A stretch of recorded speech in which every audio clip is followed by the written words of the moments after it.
quiero contarles que hoy día es nuestro tercer módulo, tercera sesión del taller que estamos haciendo y cuyo título es Gestionando el valor social corporativo como eje del impacto financiero en el negocio, ¿ya? Ver qué importante es este título por todo lo que veíamos y por lo que ustedes van a ver en la presentación. Claudia López, que es parte de nuestro petit comité o como se quiera llamar, comité de la mesa, que es especialista en desarrollo de negocios, transformación digital, marketing estratégico, liderazgo ejecutivo. Va a moderar y ella va a presentar a su súper invitada. Dale, Claudita nomás. Está muteada. Está Ahora, ahí ahí sí. sí.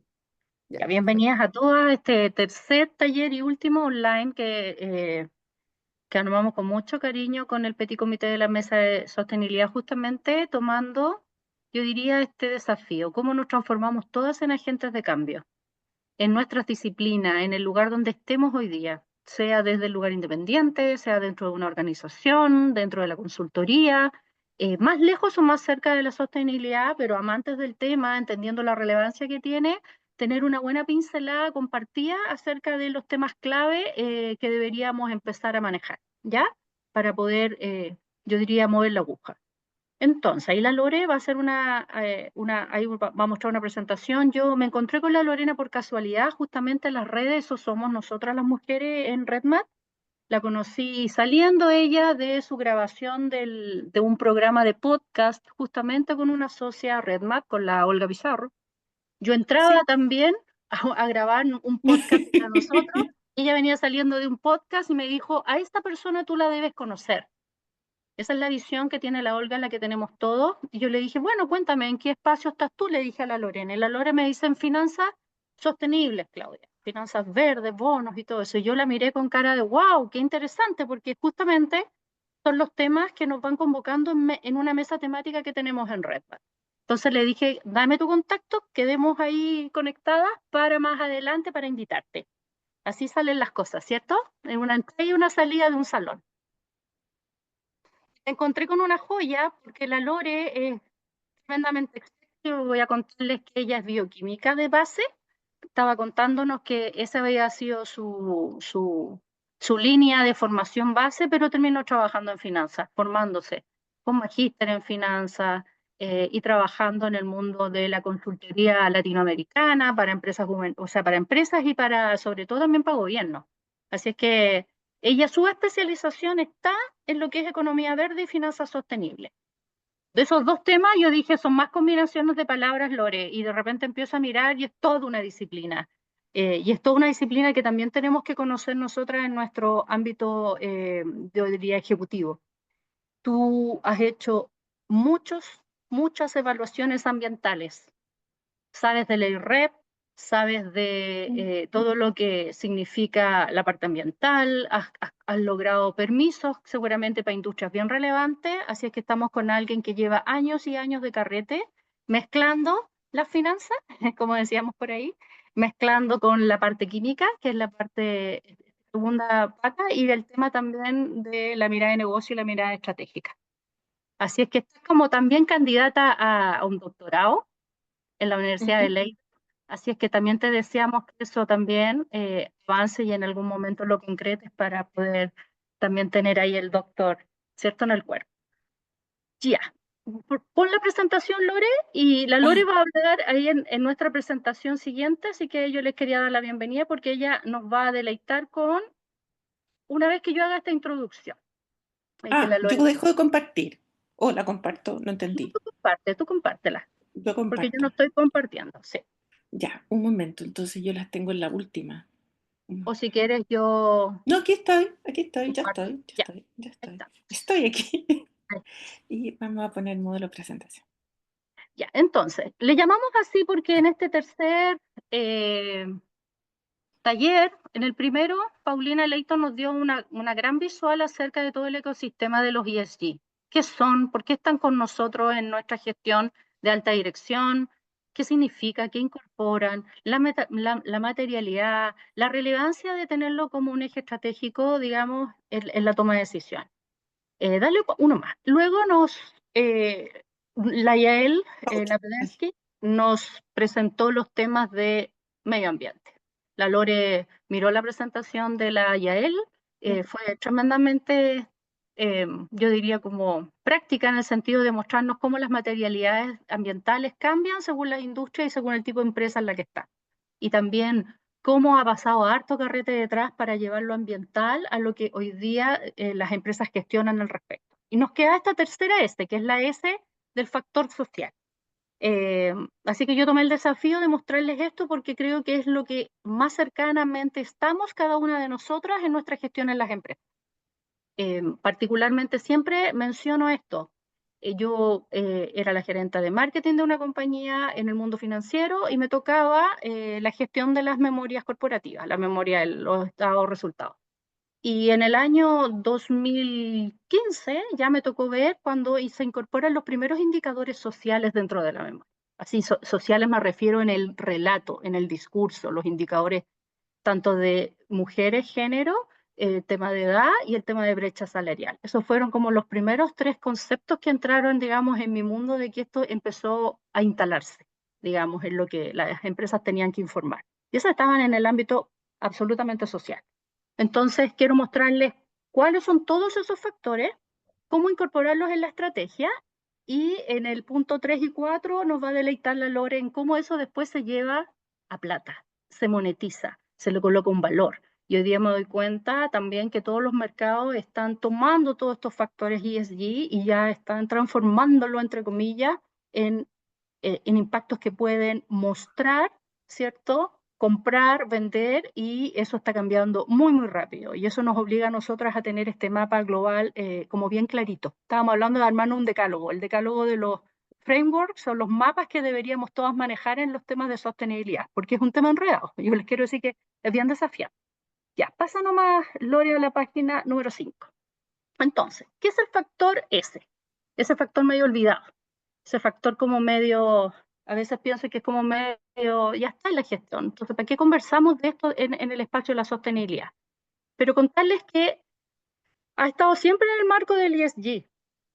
Y aquí aparecen 20 años de historia. Me encantó haber hecho esto porque me di cuenta, pucha, han pasado estos mismos 20 años en los cuales yo llevo trabajando estos temas, desde la estrategia de negocio, han estado también en la historia de, digamos, de todas las economías globales bien desarrolladas. Y de hecho son 70 años de historia. Y todo esto nace en la academia. Pero los últimos 20 años aquí están como los puntos clave donde entra lo social con más fuerza. Hay una publicación que dice que en el año 2004 de que en realidad hay que hacer bien las cosas para poder, ¿cierto?, o ganar. Eso aparece como el primer, como golpe en la mente, digamos, para las empresas con esta publicación del Banco Mundial. Y en el 2015 aparecen los ODS, ¿cierto?, de la ONU, los 17, yo diría como ejes rectores, digamos, del bienestar mundial. Y en el 2018 aparece la cuarta carta de Larry Fink, que es el CEO de BlackRock, y que fue el primer, yo diría que fue como el primer remesón, así más concreto a nivel de las empresas, de tomar los temas de impacto social, no solo ambiental, con seriedad. Y él siendo un connotado ejecutivo, respetado también, y está muy metido en el mundo financiero de los fondos, aparece ya con su, y empieza ya a aparecernos, digamos, este espacio de que lo social hay que considerarlo en la estrategia, y tiene que estar en la discusión estratégica. Y esto continúa incluso haciéndose los cuestionamientos de si es un tiempo también de resetear el capitalismo tradicional como lo conocemos, si los stakeholders o los shareholders, digamos, son parte de lo que la empresa tiene que ser fiduciaria, y aparece el COVID, y el COVID nos da vuelta a este mundo. Y ahí las empresas realmente mostraron aquellos compromisos con uno de los primeros, digamos, grupos de interés que son sus colaboradores. El cuidar a los colaboradores, haciendo acciones para poder protegerlos. En el 2020 fue como un punto crucial en lo cual esta S de la sostenibilidad se instala ahora en mi quehacer y aparecen acciones muy activas de las empresas. Y en el 2021, en respuesta a eso, porque una cosa es lo que las empresas hacen y otra cosa es lo que estos entes, digamos, nos producen también como impacto, aparece como el Great Resignation, que es un movimiento en el cual millones y millones de personas en Estados Unidos empiezan a renunciar a sus trabajos. Entonces, eso también es una respuesta a tendencias en cómo este stakeholder, que son los colaboradores de las empresas, también empiezan a reaccionar en términos de salarios yo creo que también tiene mucho que ver con el cansancio que hubo post pandemia, de que está, en definitiva, el balance de vida personal y vida familiar. Ahora todo eso ha entrado con fuerza, ha salido con fuerza y en el año 2023 se empieza a instalar este movimiento muy, muy politizado y polarizado en Estados Unidos, previo a las elecciones, con este señor DeSantis, que yo no lo conocía, pero que él en definitiva establece así una ley, un decreto en el cual está prohibido hablar de ESG en las inversiones. Sáquenme el concepto ESG de las inversiones, sobre todo en los fondos de pensiones, que yo me imagino que son los fondos públicos. Y por lo tanto empieza todo un movimiento en contra del ESG. Entonces está en peligroso cuestionamiento, pero entonces hay que ver si no es una moda que se está instalando de esta politización o esta polarización. Esto ha sido porque no hemos medido el real impacto que tiene cuando lo incorporamos en las estrategias de negocio. Ha sido malentendido, es muy amplio, como un concepto de, como dice ahí, de marketing watching, como la hada madrina. Se ha sobreexplotado el concepto, el tema, es un activismo. Está famoso también el capitalismo woke, que también es como woke, es el woke capitalism, que está como también el tema del tema, digamos, del capitalismo progresista entre demócratas y republicanos, y gana Trump. Y hay que ver qué va a significar eso para efectos de los movimientos y el concepto y el impacto que va a tener acuñar y así. Y a modo de botón, pienso yo que un Standard Poor's 500, que es como un indicador también bien conocido en el mundo financiero, deja afuera a Tesla en sus indicadores de ESG y deja mejor punteado a ExxonMobil en sus indicadores. Entonces, esto cuando la gente no está metida en los mundos financieros, dice, ¿por qué ocurren este tipo de cosas? Si ExxonMobil estamos hablando de empresas muy contaminantes y Tesla es el futuro de la electromovilidad. ¿Por qué ocurren esas cosas? Entonces, el no entendimiento de esto y personas como Elon Musk posteando justamente eso era el Twitter de antes, pero en su red X, diciendo que los ESG son una porquería. Es como, son un fraude. Entonces, como, ¿qué es eso? Como que no creerle, digamos. Entonces, ha evolucionado el tema del ESG entrando fuerte, pasando al mundo de los negocios, nos impactó, nos tuvimos un momento de verdad con la pandemia y hoy día con todos estos movimientos politizados hay que tener bastante ojo de cómo lo incorporamos y cómo nosotras también, digamos, entendemos el impacto que tiene sobre los negocios. Dale una más, Lore. Entonces, que yo te estoy viendo ahí. El, y de hecho aparece ese movimiento como, yo digo, RIP ESG, o sea, como que darle muerte a los ESG, cosa que Paulina nos encantó el día en el taller número 1 diciendo, prefiero hablar de ESG que de sostenibilidad. Y hay gente que dice, no, matemos ESG porque hoy día es como que te enojo cuando lo usas y a lo mejor hablemos mejor de estrategias de sostenibilidad como más robustas en las empresas. De hecho, ahí lo que les muestro es como las earning calls, que son como las llamémosle como las presentaciones de los resultados trimestrales de las empresas en Estados Unidos. El concepto de ESG empezó a tomar fuerza cuando se mostraban, digamos, los resultados a los inversionistas, ¿cierto? Y a los accionistas. Pero fíjense que empezó a salir como del lenguaje. Empezó cada vez a usarlo menos, a usarlo con cuidado. De hecho, los CEO en Estados Unidos también son muy reservados en cuando incorporan, digamos, el lenguaje ESG en su discurso. Entonces, eh, yo a veces pienso que habla menos y haz más, o muestran más impacto. Ya ahora, en una entrevista que se le hace a las 4 Big Four, dice que el movimiento político anti-ESG está en Estados Unidos solamente alocado, que eso no va a llegar a Chile, no está en Europa y que nosotros podríamos estar claros de que esto llegó para quedarse. Un ejemplo de eso es nuestra norma 461 para efectos de los estados financieros, y, y que incluso se está tornando, más que hablar de ESG, a lo que es como el concepto de sostenibilidad como un paraguas, como una cosa más global. De hecho, la IAEL lo muestra como una mirada más sistémica, ¿ya? No así como los tres ejes de ESG, sino como casi un círculo sobre el otro, un círculo adentro del otro. Y eso a mí me pareció que es muy interesante como de la mirada, desde el marco que se le está dando. Ahora, eso ha tenido que ver con esta pelea entre si las empresas tienen que hacer lo que es moral, que es lo que es bueno, o tienen que tener una perspectiva solo empresarial, que es crear valor sostenible y sostenible para los dueños en este caso. Y creo yo, sinceramente, que la clave está en eso que la Paulina nos enseñó en el primer taller y que nos mostró también aplicado la Yael, que tiene que ver con materialidad. La materialidad es la clave. Y eso depende de la industria, de a quién atendemos, ¿cierto? De una evaluación de oportunidades y de riesgos y de esta evaluación que es de ida y vuelta, que es esa materialidad financiera, que es la que yo, en definitiva, es la que yo, por la cual yo me veo afectado si estos riesgos o estas oportunidades, ¿cierto?, actúan sobre mí, en especial los movimientos sociales, y al revés, y es la capacidad de que yo mida el riesgo o el impacto que yo hago hacia afuera cuando yo impacto, digamos, estos factores. Entonces, se sigue instalando el concepto de que aquí la clave para hacer una defensa sobre lo que es el ESG y lo que significa sobre la estrategia de negocio y la relevancia que tiene para darle sostenibilidad a los resultados del negocio tiene que ver con tener un análisis de materialidad bien hecho, cada 2 años revisarlo, convocar a todos los stakeholders a participar de esa materialidad, en la construcción de esa materialidad, y a que la estrategia de negocio converse con este análisis de la materialidad sobre estos riesgos. ¿Ya? Dale uno más. Entonces, en relación a lo que son estos indicadores sociales o estos factores sociales, tienen que ver con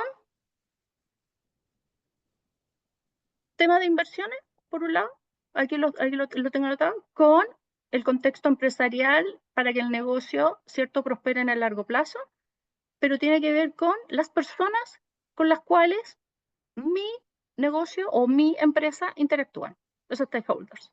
Son las demandas de consumidores, empleados, incluso los inversores, las comunidades, los proveedores que están en la cadena de valor, los proveedores de mis proveedores, todo lo que en ellos ocurra, toda la interacción que yo tengo con ellos, directa o indirecta, están incorporadas en este factor social. Entonces es un factor súper amplio, de largo, yo diría como de largo alcance. Pero lo importante es evidenciar el impacto financiero, o sea, dice, hay casos y hay estudios que demuestran que una gestión adecuada de todos los factores sociales, habiendo hecho una buena materialidad, mejoran la reputación, reducen los riesgos y generan retornos sostenibles. De ahí, de eso nos va a hablar la Lore más ratito. Y por otro lado, también tiene impacto en la resiliencia empresarial. Porque si yo priorizo el bienestar de las personas, de las comunidades con las cuales yo interactúo, los desarrollo, digamos, me involucro en su crecimiento, se fortalece la capacidad de la empresa para justamente confrontar crisis sociales, movimientos sociales, cambios regulatorios, interrupciones en la cadena de valor, etc. De hecho, ya él también nos mostró cuáles eran los próximos riesgos los 2 años según el World Economic Forum, ¿cierto? O sea, cuáles serían como los riesgos mundiales mayores. Y uno de ellos tiene que ver con la politización que hay a nivel social. Eso está dentro de los 2 años como uno de los riesgos, de los 10 grandes más riesgos mundiales. Entonces, las reacciones que las empresas pueden tener a este tipo de fenómenos tiene que ver con gestionar estos factores sociales. Y dale una más ahí. Y por último, contarles que como lo social tiene que ver con personas, las empresas tienen que estar muy involucradas en estos movimientos actuales, pero no solo los actuales, también los emergentes.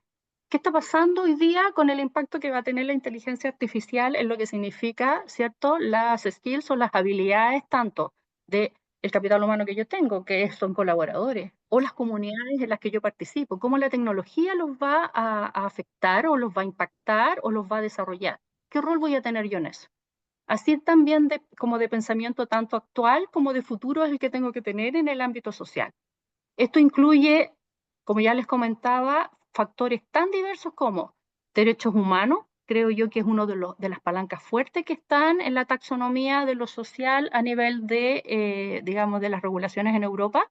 Derecho social, todo lo que tiene que ver con inclusión, equidad, diversidad, o sea, la representación, digamos, de la sociedad puesta en el entorno del negocio. Esa es una de las segundas palancas. Todo lo que son derechos laborales, podría estar eso también incorporado en derecho humano, pero quiero decir que el tema del concepto del trato ético, digamos, a las comunidades sobre las cuales yo me debo, es importante como cruce de la filosofía del desempeño social. Por eso que está la salud, la seguridad, la accidentabilidad, las relaciones comunitarias, respetando quiénes son culturalmente ellos, la transparencia, la ética. Entonces, como ya les comentaba, es un pilar súper amplio, pero que yo creo que tiene como tres grandes ejes: derechos humanos, inclusión y el actuar ético sobre estas comunidades. Entonces, estos ejes, ¿en qué se terminan transformando? En un concepto de acciones, yo diría acciones declaradas, intencionadas, que traen valor primero para el negocio y que traen valor para esa relación que se produce con estos stakeholders que yo identifico. El objetivo es medir, como dice ahí, que también la organización cumple con sus obligaciones humanas en sus operaciones o en su negocio, en la cadena de suministro, en las comunidades. Entonces, el anhelo que tiene el factor S del ESG es poder equilibrar el compromiso social de la empresa con su éxito comercial o su éxito comercial de largo plazo.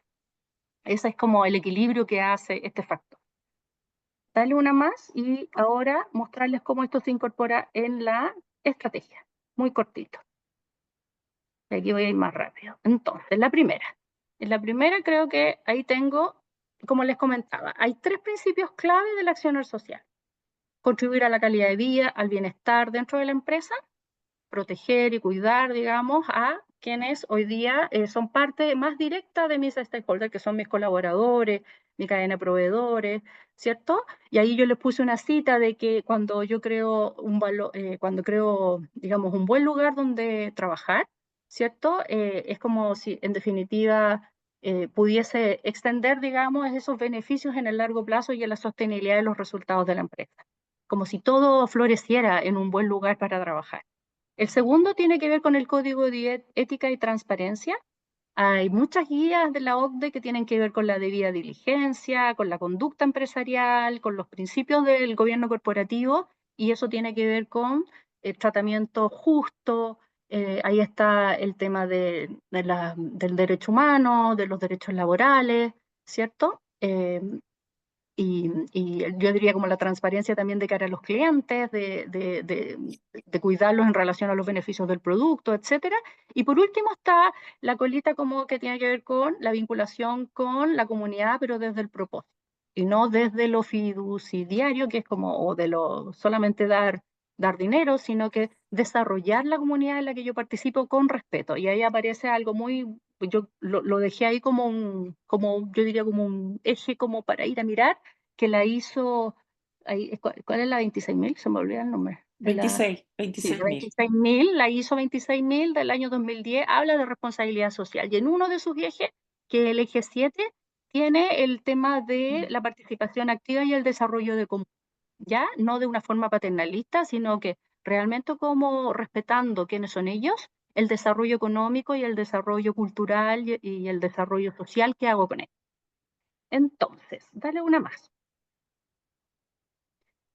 Entonces, cuando les comentaba que el marco de lo social tiene estos cuatro stakeholders o estos cuatro distintos stakeholders, yo les hice como un resumen, tal uno más, de cada uno, de lo que acciones que nosotras vamos a ir viendo en nuestro entorno de empresas, distintas industrias, que son como aquellos factores que pueden impactar y se pueden transformar en riesgos u oportunidades eh, y que están incorporados en el eje social, digamos, de mi estrategia de sostenibilidad. Entonces, para colaboradores, como ya les contaba, el gran objetivo es la gestión responsable del capital humano. Y ahí están incorporadas todas aquellas cosas que yo creo que aquí varias nos peinamos, que es el tema de inclusión, diversidad, todo lo que es brecha salarial, que fue lo primero que apareció, ¿verdad? pero también está en ciertas industrias todo lo que es el cuidado a la salud y la seguridad, ya todo lo que es accidentabilidad, todo lo que es desarrollo, entrenamiento, allí viene todo lo que es de qué tan a cargo estoy del upskilling que se va a requerir, sobre todo en ciertas competencias para el futuro, ¿verdad? El tema de la conciliación, la vida laboral y la vida familiar, cómo trato eso yo, el tema del bienestar, los beneficios, todo lo que significa el trabajo también híbrido, los derechos laborales, el trato también como yo a veces digo, como la transparencia en cómo yo aplico los derechos laborales, la remuneración justa, tener políticas de remuneración, etcétera. Entonces, si se fijan, eso es como casi todo está en nuestras áreas que son las áreas de capital humano, ahí en general están todos esos aspectos. Y en las memorias, que es lo que les comentaba yo, que era mi lado más cercano en esto, pucha, contábamos una cantidad de cosas que hacíamos, pero al final era como tirar toda la parrilla. Lo bueno de tener una mirada ESG o de tener el factor social como un factor que genera valor y que genera riesgo y oportunidades es poder mostrarlo así. Es como estructurarlo desde los riesgos o desde digamos, desde una estrategia, ¿cierto?, de confrontación sobre esos riesgos o como lo estoy, ¿cierto?, aprovechando como una oportunidad, pero de cara a la estrategia del negocio. No es tener más mujeres por tener más mujeres, sino es porque eso le trae valor al negocio. Entonces las retóricas, las historias que se cuentan sobre cada uno de estos factores colocados en mi estrategia de negocio, yo diría que es lo importante. Y ahí les traje un ejemplo. Aquí hay ejemplos, montones, desde lo bien hecho a lo mal hecho. De hecho, ahí, por ejemplo, les muestro, yo estoy como mirando que lo veo tan chiquito en la pantalla, pero ahí está. Pues el programa es que tiene mucha adhesión para BHP, minera tradicionalmente, muy masculinizada esta industria, que es la inclusión, ¿cierto?, de un programa que han soportado, que han sostenido, que han incorporado incluso más gente dentro que actúen como mentores dentro de la organización, tienen más de, no sé, 3.000 personas involucradas en este programa para, ¿cierto?, hacer que las personas que son parte de, digamos, de LGTB+, Q+, me faltó el QA, ¿cierto?, puedan ser ellos mismos dentro de la organización. Y eso con mucho respeto y un programa muy bonito que también tiene ahí el reconocimiento en Chile de la Fundación Iguales. Y yo creo que es la minera a la que, al menos particularmente a mí, me ha tocado verle un programa así, tan robusto, bien soportado y sostenido en el tiempo. Entonces, no es solo una acción de participar a lo mejor, que hoy día está muy cuestionado, por ejemplo, en Estados Unidos, Walmart acaba de decir que va a bajar, miren, va a bajar su programa, dice, de equidad, inclusión y diversidad. Y básicamente lo que están haciendo es que van a ser mucho más cautelosos en cómo apoyan el movimiento LGTBQ+, digamos, puesto en el negocio, ¿ya? Y eso acaba de salir esa noticia hace 2 días. Justamente también en respuesta a una persona, a un movilizador, un activista que está muy en contra de todo este movimiento en cómo se lo han tomado las distintas empresas y han participado en estos movimientos sociales. Entonces, les digo yo que esto está todo vivo. Entonces, es súper importante que la defensa entonces que las empresas hagan sobre estos programas hagan directa relación con el valor para el negocio. Y eso yo creo que es como, es muy difícil después de desencajar el valor que se transmite, digamos, el programa o la acción. Y ahí coloqué dos, a lo mejor, noticias que en el mismo sentido, pero a lo mejor tiene que ver con el lado menos, como un riesgo, a lo mejor que no fueron tan bien usados o que el factor social ahí, digamos, fue más débil cuando la TAM tuvo que, ¿cierto?, despedir a más de 1.400, creo que fueron más de 3.000 personas en toda América Latina, en todas las operaciones, justamente en el tema en el periodo de pandemia. Y eso trajo muchos problemas con sus sindicatos porque fue un tema que no fue conversado, que no fue bien como gestionado. Entonces, ahí hablamos de, pucha, derechos laborales, cómo funcionaron, cómo fueron un eje para poder proteger ante esa crisis, que era inminente porque había una rebaja de los ingresos importante para la TAM, pero cómo se tomó ese riesgo, cómo se articuló y cómo se confrontó. Y Disney, por ejemplo, esa es una noticia más de afuera, tiene una Disney Disney, que es una tremenda marca, podríamos decir una empresa que lo más probable que tenga que ver con la felicidad y todo, todas las mujeres que trabajan en Disney, muchas, era un buen grupo, había demandado por brecha salarial de género a Disney. Imagínense. Entonces, los temas reputacionales que tienen que ver con el no cuidado del capital humano o el no tratamiento responsable del capital humano son muy importantes, pueden ser muy impactantes. Ya, pásate a la siguiente, Lore. Este tiene que ver con consumidores. Otra parte de los grupos de los stakeholders son los consumidores. Y aquí, como una de las directrices es que yo me involucre con sus reales necesidades. Y eso pasa más allá de lo que les vendo, productos o servicios. Tiene que ver si todas las acciones que yo hago tienen que ver con que el desarrollo de mis productos son de calidad, que yo le hago seguimiento al servicio, que yo me encargo de la privacidad y la protección de sus datos. El tema de las reclamaciones, las personas saben dónde pueden hacer las reclamaciones. Reclamaciones son todos ¿cómo se llama?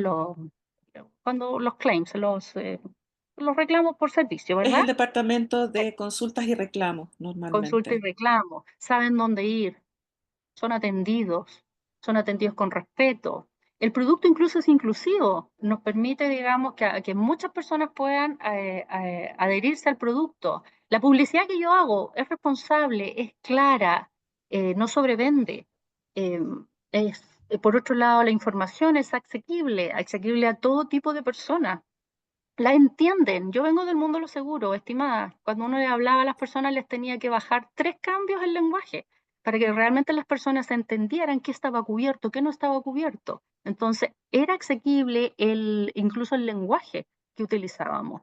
Y la durabilidad del producto. Y aquí me atrevo a traer que hay un par de empresas ya que están mostrando que está la convicción que tienen sobre esta S del consumidor, que lo que venden y lo que ellos ofrecen y el valor que agregan es un valor de un producto durable, es que Patagonia tiene no es una campaña, esto ya es una filosofía del negocio, que es, ¿para qué te vas a comprar otra chaqueta si no la necesitas? Mejor repara la que tienes y que dure 20 años más cuidando el planeta.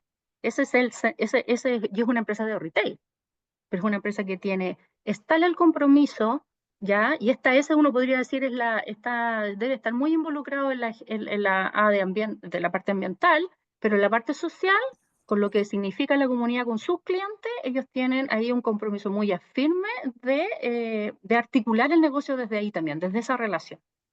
Y para qué hablar de lo que se nos produjo con el NEL, ahora con la crisis eléctrica, eh, que en definitiva, más que los cortes o los reclamos, incluso las reclamaciones o la mala información o la poca claridad, me atrevo a decir el no tener incorporado en sus stakeholders, así tan identificado, personas que son enfermos o cuidadores dependientes de sistemas eléctricos, que ellos fueron los que más sufrieron con esta situación.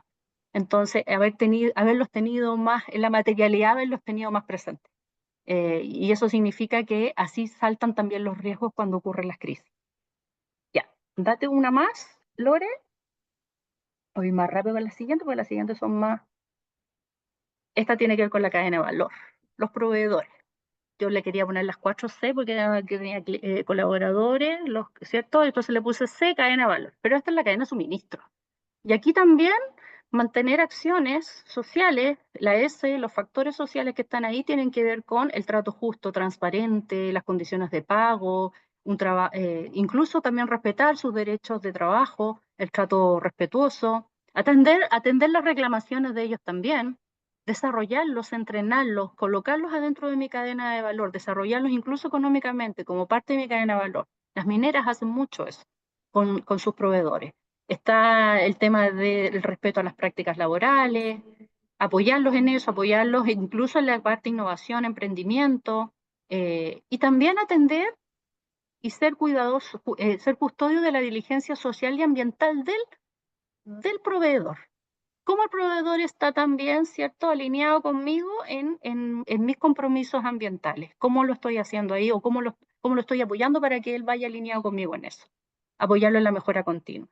Entonces, aquí ejemplos bonitos son lo que hace Natura con todo lo que hace con sus proveedores de las materias primas en la Amazonía, que hace todo un desarrollo social, ambiental con ellos, los incorpora, digamos, como parte esencial en su cadena de valor. Y de hecho Nestlé es un ejemplo en Chile, lo que hace con los lecheros más pequeñitos, digamos, en la zona de Osorno, de cómo los forma en temas de tecnología, etcétera. Entonces los incorpora, digamos, en su mirada. Y un caso menos a lo mejor feliz es lo que le pasó a la Polar hace poco con la trazabilidad falsa que tenía comprándole a proveedores que le vendían ropa falsificada. Y eso todo lo que significa de nuevo la parte reputacional o de pérdida de negocio, pero es también el no custodio de la cadena de proveedores completa. ¿Ya? Entonces ahí tienen como una comparación de ejemplos. Y por último, el último grupo de interés que también está incorporado es el tema de las comunidades. Y aquí en las comunidades, que esto es un tema que a mí me apasiona, es lo que tiene que ver con fomentar la economía local. No hacer solo, como dijimos, filantropía, pasarles plata, sino solamente, o muy paternalista, o no solo los voluntariados que se movilizan dentro de las organizaciones, sino que realmente articularlos dentro de tu cadena de valor, transformarlos a ellos eh, como parte de tus proveedores, por ejemplo, lo hemos visto con algunas mineras, pero es como todo el desarrollo educativo, cultural. Hay empresas que solo les hacen la cancha, como yo siempre digo, la cancha de fútbol, o le iluminan la cancha de fútbol o la plaza y estamos. O sea, y eso no es tener una mirada, yo diría, del impacto real de la comunidad metido, digamos, en tu estrategia de negocio. Entonces ahí, por ejemplo, Laboratorio Pfizer y acaba de hacer un bonito proyecto con Lab4U, que es otra ONG, para justamente mejorar la educación científica en un colegio en Almendrá, en un colegio de bajos recursos, en toda una zona para que más niñas sean niñas STEM. Y, por ejemplo, lo que ha hecho Home Center con este programa que se llama Sueños de Hogar, donde terminan apoyando, ¿cierto?, a que comunidades mejoren sus viviendas y sus centros más sociales a través de lo que ellos les enseñan en términos de construcción con sus materiales. Entonces, todo eso es como un círculo muy óptimo digamos, de apoyo. Y yo acabo de visitar, como yo les contaba, esta zona de Freirina, que no estaba en mi target, no estaba aquí en mi cabeza, y cuando se les instala una tremenda empresa como AgroSuper, para efectos de, por ejemplo, plantas de cerdos principalmente, con una zona de sacrificio, yo creo que ahí mi amiga Lorena puede hablar más de un caso como ese, pero a mí lo que me impactó, por ejemplo, es que tú puedes decir, sí, es una zona minera, es una zona donde está el aceite de oliva más antiguo de este país, todos esos campos pues se nota, digamos, cómo están siendo afectados por lo que es la polución, pero esto tenía que ver con olores que no te dejaban vivir. Entonces, cuando yo me instalo con una planta, estoy en una comunidad, esto fue la frase que a mí yo creo que me dejó así como chuta, ¿dónde está este bienestar sobre la comunidad cuando un señor dice, ni siquiera podemos tener eh, relaciones sexuales con mi mujer porque no lo aguantamos, no aguantamos el olor? Y yo dije, wow, claro, es una empresa que habla desde, que tiene que ver con la contaminación, los purines, pero incluso en el tipo de bienestar, cómo le puede impactar a una familia. Hasta en este vivir como como en tu derecho, al final, tu derecho humano. Entonces, me gustó traerlo como caso porque es mucho más allá que solo lo que es la contaminación de olores, ¿ya? Eso, y creo que la última, son tantos factores como yo les muestro aquí, lo importante es reportar, que las métricas sean las métricas relevantes, que las métricas sean transparentes, que la narrativa no sea vendedora, no sea sobrevendida, que la narrativa sea precisa, clara, pero que también sea Perdón. seductora y que la vayamos integrando también con los otros factores. O sea, esta lámina nos sirve para los factores de gobernanza y también para los factores ambientales.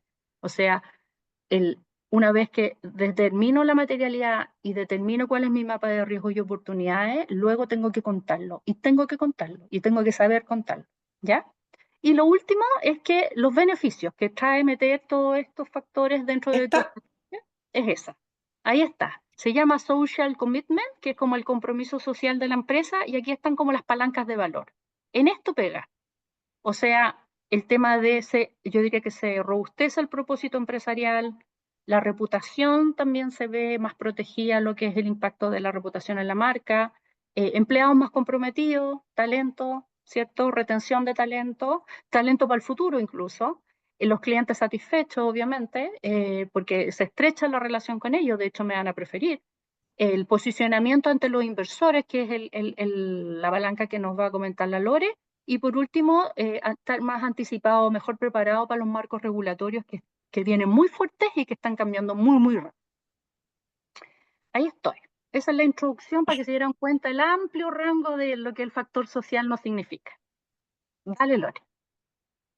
Bueno, después de esta introducción bastante profunda, diría yo,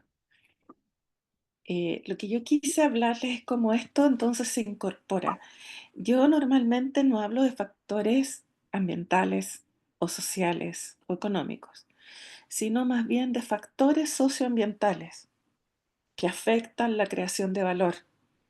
Entonces, este es un cuadro de mando integral que normalmente se puede ver en cualquier empresa. Normalmente lo que nosotros vemos en una empresa va a ser el reporte en, por ejemplo, la creación de valor, que es lo que está más a la derecha, con indicadores de rentabilidad, como por ejemplo el flujo de caja hacia el patrimonio. Es decir, cómo se afecta el patrimonio de la compañía, cómo se afecta la utilidad hacia los socios, que es el fin último de una empresa. La creación de valor económico depende de tres variables, que es la reducción de costos, el incremento del retorno de la inversión, es decir, yo invierto un peso y recupero dos, y la reducción del costo de financiamiento o la gestión del costo de financiamiento, cuánto estoy pagando en intereses de deuda. Ahora, ya desde 1996 se visualizaba que incorporar aspectos sociales y ambientales cambiaba la percepción del mercado y mejoraba los flujos futuros de esas empresas. O sea, la empresa valía más y podía ganar más por incrementos en las porciones del mercado y por reducción de costos. Y esto fue evolucionando, ya han pasado casi 30 años desde esa época. Se fueron incorporando otros factores, tal como ustedes ven aquí, en la parte inferior donde dice personas, por ejemplo, contar con manejo de la biodiversidad a través de análisis de metagenómica, que después les puedo explicar de qué se trata, y esto cómo a través del Big Data yo voy generando todo un mando de entropía disponible, es decir, energía disponible, recursos naturales disponibles para la creación de valor económico y la creación de valor social. ¿Cuál es la creación de valor social? Las empresas añaden valor a la sociedad a través de dos indicadores, que son el pago de sueldo y el pago de impuestos. Entonces, cuando uno habla de economía y se incorporan los aspectos sociales y ambientales o la sostenibilidad, lo que estamos hablando en el fondo es de un nuevo punto de equilibrio. Cuando yo tengo una empresa o parto con un emprendimiento, yo busco un punto de equilibrio, el punto en que lo que yo gasté y lo que yo voy a ganar se equilibran. En este caso, yo busco un nuevo punto de equilibrio que va a abarcar tres aspectos, además de lo que yo antes veía. Yo ahora voy a ver los aspectos económicos, igual que antes, pero le voy a agregar los aspectos sociales y ambientales. Y esto data de inicios del siglo, la teoría económica al respecto, que es el problema del costo social y el bien común. A inicios del siglo XX, Cecil Pigou, que ustedes lo tienen ahí, ese señor que se ve bien gruñón, que está en la foto de arriba, en 1924 escribe un libro que se llamaba El bien común. Y en su libro él establece que el bienestar social, incluido el medio ambiente, eh, el nivel de desarrollo de la sociedad, depende y es responsabilidad del Estado. Y en 1937, el señor que está ahí abajo, que es el señor Coase, que es otro economista, Ronald Coase, ambos ingleses, en su tesis de doctorado, él le dice, ¿sabes qué? Las empresas o las firmas como entes económicos son entidades intercambiadoras de costos. Buscan reducir los costos y entonces incorporar atributos a su gestión para poder generar una mejor creación de valor. Por tanto, el bien común no es solo responsabilidad del Estado, es responsabilidad de la empresa. En 1972, el bien común lo reflotó la eh, cumbre de Estocolmo, que fue la primera cumbre a nivel mundial que habló del medio ambiente y cómo el medio ambiente era importante para las personas. Y empieza entonces, se abre la comisión Brundtland de la señora Gro Brundtland para definir qué es lo que nos iba a importar en el futuro en términos de cómo desarrollarnos como sociedades. Y ahí sale el tema del desarrollo sostenible, como esto de que eh, satisfacer las necesidades de la presente generación sin alterar las posibilidades de la futura generación de lograr satisfacer sus propias necesidades. Y esto se incorpora en muchas constituciones y legislaciones a nivel del mundo y forma parte de los derechos humanos, que son los derechos humanos de tercera generación. Por otro lado, el señor Coase, que murió recientemente en el 2013 con 103 años y haciendo clases todavía y escribiendo papers todavía. De hecho, su último paper fue eh, acerca del mismo, de cómo él podía ver su existencia y lo que había escrito desde 1937 en adelante, como el hombre y la evolución en la economía, como diciendo, oye, yo escribí esto cuando tenía el 1937, había nacido en 1913, él tenía 27, 24, 25 años, como desde ese momento hasta ahora que tengo 100, ha cambiado la visión. Entonces, este señor es reflotado en 1992 en la cumbre de Río del 92 con un principio que es el que está a la base de las finanzas sostenibles, que cuando algo no tiene precio, las ganancias y las pérdidas asociadas a ese algo se van a localizar en cualquier parte. Si yo no le pongo precio al pajarito, matar el pajarito da lo mismo, pero el impacto de eso le termina rebotando al Estado, porque el que mató al pajarito no tenía ni una responsabilidad porque no había ni un precio. Si yo, producto de mi actividad, genero una reducción en la calidad de vida de una persona y eso no tiene precio, la responsabilidad es del Estado, aun cuando lo haya causado un tercero. ¿Ok? Y entonces el principio del contaminador pagador es el señor Coase, que es la responsabilidad de la empresa. El principio de que tenemos derecho a vivir en un medio ambiente libre de contaminación es el señor Pigou. Y ambos principios abarcan los aspectos sociales y ambientales. Y entonces, ¿cómo transito a través de los ESG? ¿Cómo funcionan los ESG con la sostenibilidad? ¿Y eso cómo se relaciona con las finanzas? A contar del año 2019, la Directiva 2088 de la Unión Europea establece los principios sobre los cuales nosotros vamos a divulgarle al mercado todos estos aspectos que parecen de repente súper difusos, porque tal como las personas que se conectaron inicialmente, mi papá, que era financiero, fue gerente de finanzas de una empresa del Estado que se dedica a la explotación del petróleo, eh, él para él, todos estos aspectos ambientales era, hija, usted con pajaritos y arbolitos no va a pagar el supermercado.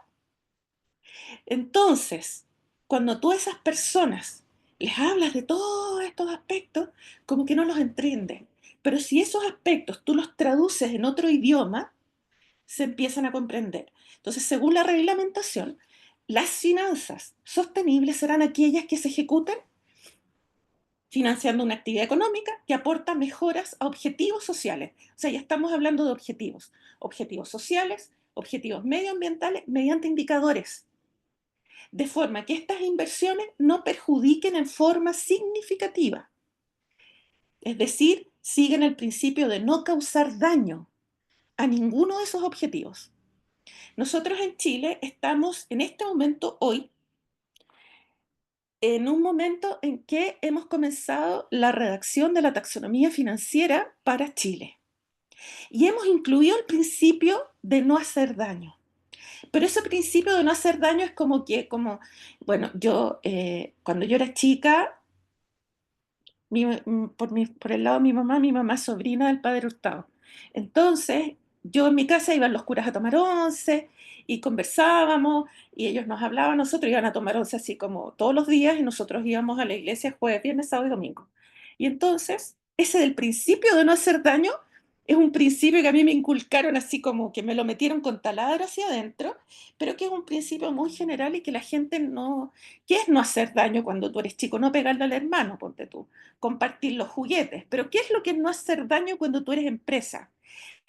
Entonces, desde el punto de vista financiero, a mí no me sirve que me digan no haga daño y yo ir por la vida tratando de no pisar hormiguita. No, el no hacer daño es llegar desde un punto de vista financiero a una externalidad óptima, que no es, quiere decir no pegarle al hermano, quiere decir es que yo le pegué porque me tiró el pelo, por ejemplo, pero le pegué una vez nomás porque me tiró el pelo una vez. Entonces llegamos a un principio de equilibrio.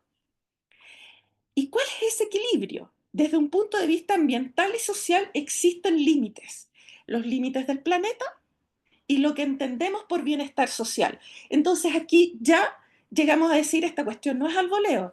Existe un límite en el planeta para ciertos indicadores que van a estar establecidos en lo que se llama los límites planetarios o el techo ecológico.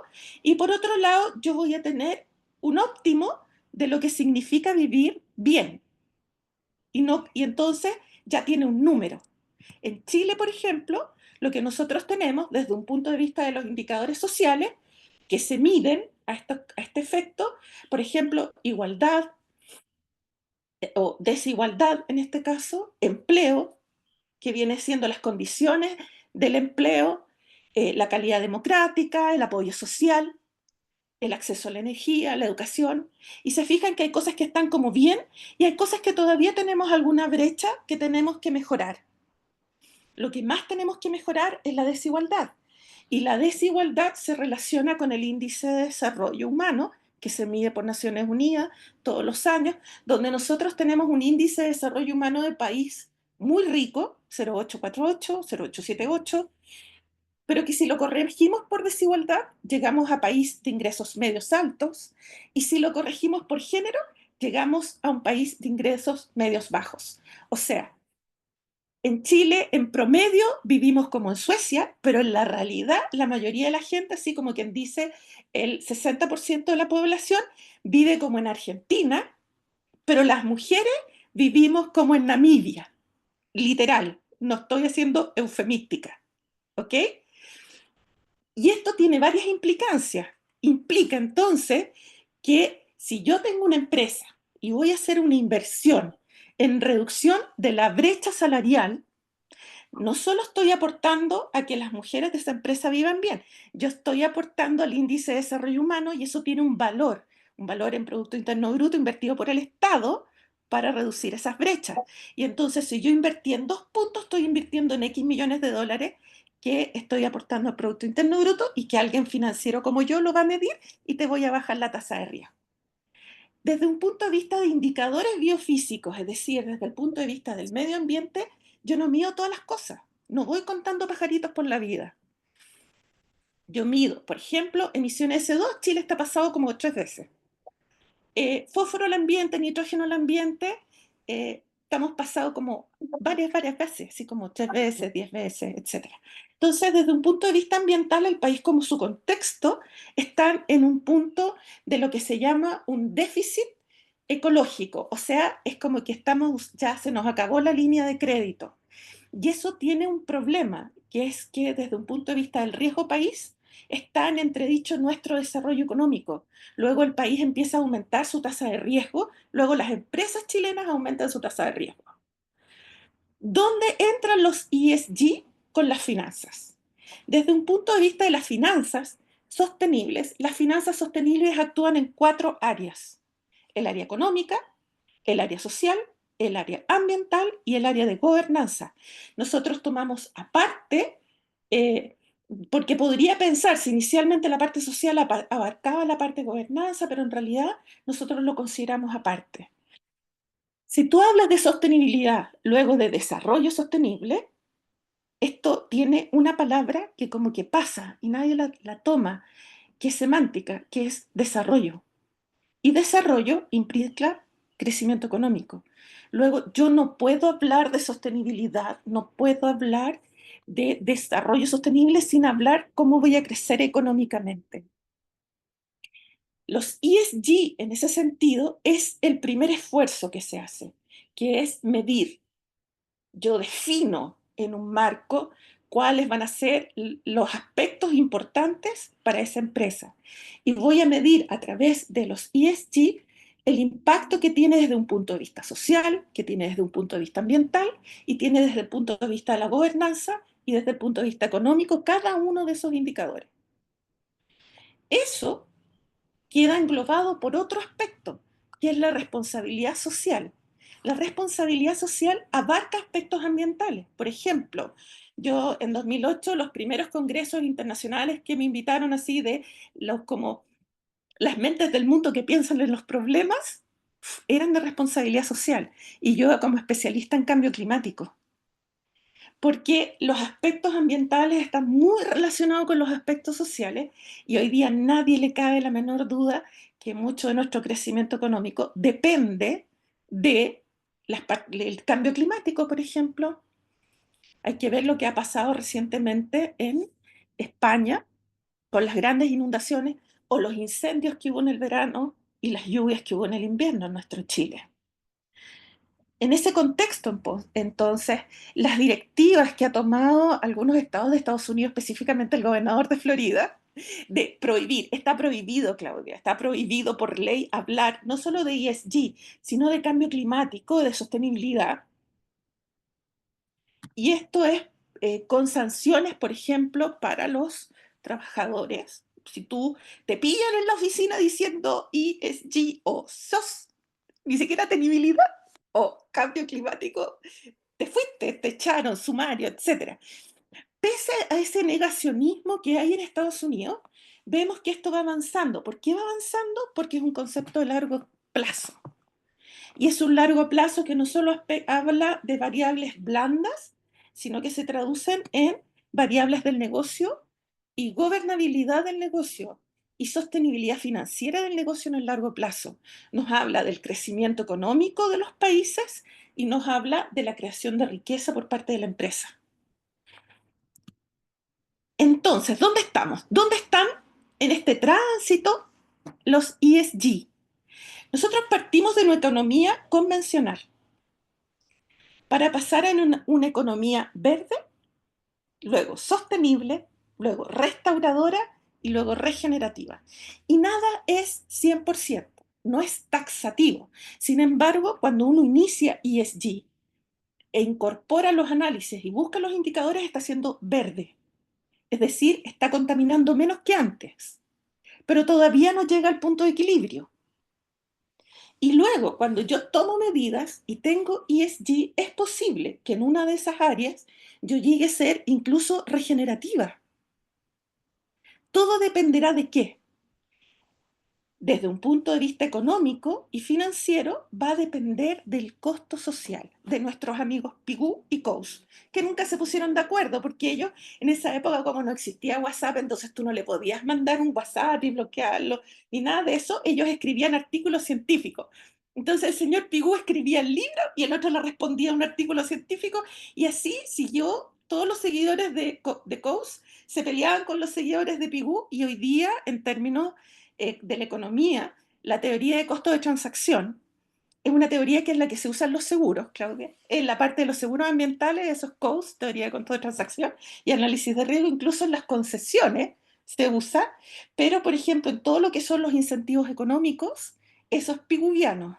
Y todo lo que es, por ejemplo, las multas, las compensaciones, el mercado del carbono, el mercado de los bonos sostenibles y los bonos verdes, naranjos y azules, eso es COUS. Yo soy COUSiana en mi teoría y mi tesis de doctorado justamente cuánto significa el apalancamiento económico que realizan el medio ambiente y la parte social, pero monetizado en millones de dólares por, estoy viendo varios países. Entonces, cuando llegamos a ese punto, el impacto negativo social se producirá cuando el costo social es superior al costo privado. Por ejemplo, para el ejemplo que tú dabas de Freirina, que la empresa eliminara el olor, porque es posible hacerlo, es más caro que lo que ellos están dispuestos a invertir. Ahora, Cuando el impacto es positivo social ambientalmente, es porque el costo social es inferior al costo privado. Y el privado entonces invirtió más de lo que necesitaba invertir y se produce el beneficio hacia la sociedad. Cuando la externalidad es óptima, que es lo que dice Coase, el costo social se iguala con el costo privado. Y ese es el punto de equilibrio. Cuando yo hablo de sostenible desde un punto de vista económico y financiero, estoy hablando de que el negocio todavía es rentable económicamente, creo riqueza hacia el accionista y creo riqueza en la proporción que el accionista desea, porque el accionista está invirtiendo para ganar plata, no para no ganar plata. Por otro lado, se equilibra con el bienestar social desde un punto de vista social y ambiental, es decir, el costo privado se iguala al costo social y, por ejemplo, lo que yo descargo como contaminantes al ambiente, el ambiente es capaz de tomarlo sin generar un deterioro.